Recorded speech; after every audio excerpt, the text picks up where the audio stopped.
Episode number 41. Chapter 7. Amy's Valley of Humiliation. "That boy is a perfect Cyclops, isn't he?" said Amy one day, as Laurie clattered by on horseback, with a flourish of his whip as he passed. "How dare you say so, when he's got both his eyes? And very handsome ones they are, too," cried Joe, who resented any slighting remarks about her friend. "I didn't say anything about his eyes, and I don't see why you need fire up when I admire his riding."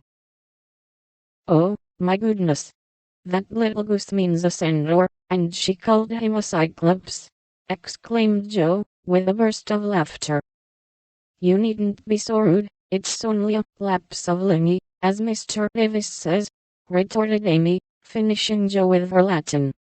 "I just wish I had a little of the money Laurie spends on that horse," she added, as if to herself, yet hoping her sisters would hear. "Why?" asked Meg kindly, for Joe had gone off in another laugh at Amy's second blunder. "I need it so much. I'm dreadful in debt, and it won't be my turn to have the rag money for a month." "In debt, Amy? What do you mean?" And Meg looked sober. "Why, I owe at least a dozen pickled limes, and I can't pay them, you know, till I have money, for Mommy forbade my having anything charged at the shop." "Tell me all about it. Are limes the fashion now?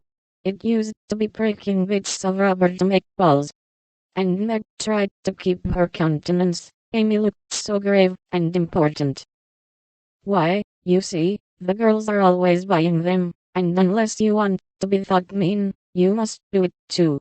It's nothing but limes now, for everyone is sucking them in their desks in school time, and trading them off for pencils, bead rings, paper dolls, or something else, at recess. If one girl likes another, she gives her a lime. If she's mad with her, she eats one before her face, and doesn't offer even a suck.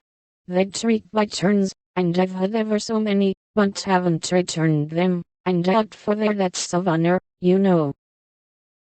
"How much will pay them off, and restore your credit?" asked Meg, taking out her purse. "A quarter would more than do it, and leave a few cents over for a treat for you. Don't you like limes?" "Not much. You may have my share. Here's the money. Make it last as long as you can, for it isn't very plenty, you know."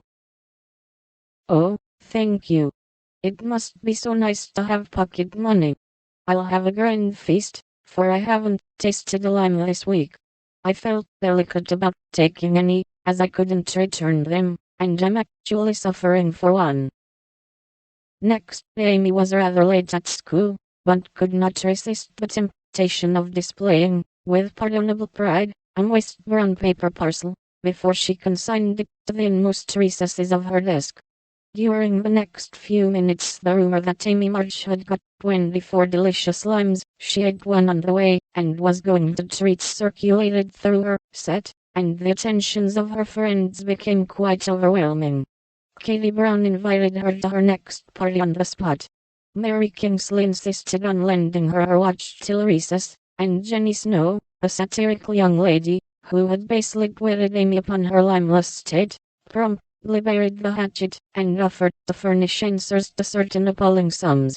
But Amy had not forgotten Miss Snow's cutting remarks about some persons whose noses were not too flat to smell other people's limes, and stuck-up people who were not too proud to ask for them, and she instantly crushed that Snow girl's hopes by the withering telegram.